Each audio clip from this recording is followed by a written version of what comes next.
Islamic State has, as you would know, claimed responsibility for the wave of coordinated attacks in Paris, which claimed the 129 lives, a figure which is yet to increase. President Francois Hollande has deemed the attack an act of war and has vowed a ruthless response. Otago University international relations expert Robert Patman joins me now. Robert, thanks so much for being with us again this morning. Good morning, Paul.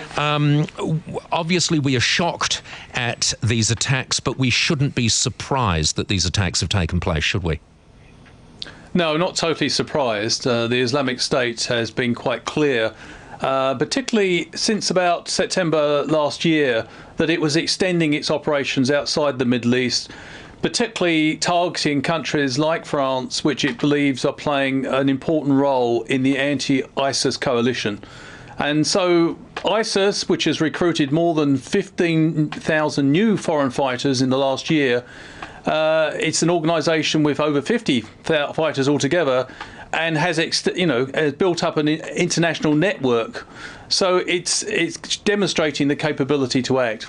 And this, of course, is terrorism. This is pure terrorism, isn't it? I mean, what's happening in Syria is much more conventional, but this is the way terrorism ekes out around the world. Well, this is an organisation with global ambitions. Yes, it's got a territorial base, but it also has a vision of Islam. It believes in a global caliphate under the leadership of its own organisation, and it basically has declared war. It doesn't even make any bones about this, Paul.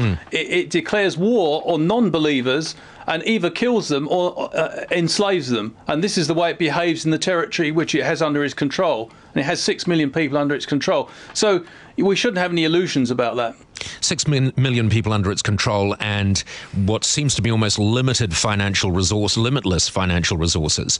How do we've had a lot of world leaders, upping the ante against IS as a result of this? It certainly will strengthen the resolve not only of world leaders, but of members of the general public as well. But what can we do to fight and win this war? I was struck by the fact that Francois Hollande, the French president, made the reference that France's response would be merciless.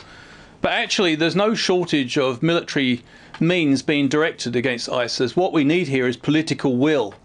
And we need to sort out the Syrian situation urgently. ISIS is a political challenge as well as a military one. We have to have the political will to, if you like, take them on in their strongholds in Raqqa, in Syria, and also in Mosul, in Iraq. They have to be removed from those bases, and they have to be taken on militarily, but they have to be taken on politically. We have to win the battle of ideas against them, but that means we have to remove those issues from the table which they're feeding off. And one of the issues that has been inextricably linked to the rise of ISIS has been the Assad dictatorship. And, Mr. Obama has to tell Mr. Putin, quite frankly, and Iran, that they are boosting ISIS by supporting Assad because, most Syrians, Paul, want a future without the Assad dictatorship, and they want a future without ISIS.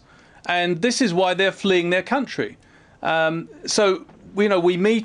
international community needs to demonstrate the diplomatic and political will to make this happen quickly. And the one thing that Putin and Obama have absolutely in common is that singular goal of destroying ISIS. It's just a question of, can you do that, retaining Assad? Am I right in saying, essentially, that Syria is the IS tumor and you just have to cut it out? We do, but, the IS tumor is certainly a key to the rise of the Islamic State.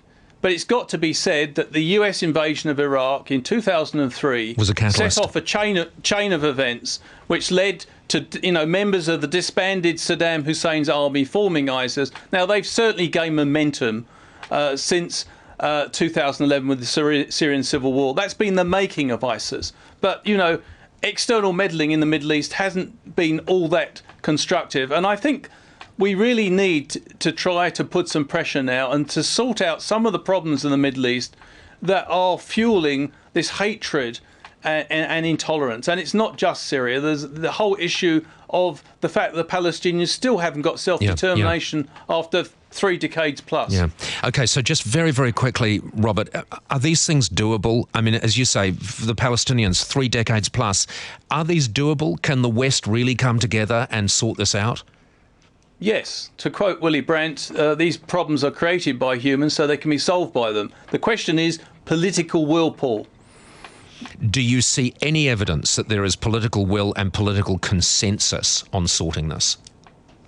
I think there is a recognition that unless there is a greater degree of urgency, this problem will get worse. I was struck by the fact that when the anti-ISIS coalition was announced a year ago, there was a measured approach. Oh, we will gradually, erode and destroy ISIS over a period of time. But it's going to be a long-term struggle, said Mr. Obama. He was saying over the weekend, this organisation has to be dealt with as a matter of urgency. And I think a number of other heads of state, and hopefully including Mr. Putin, will be taking the same point of view now. Robert, always good to talk to you. Thank you so much for your analysis. Robert Patman, Otago University International Relations expert.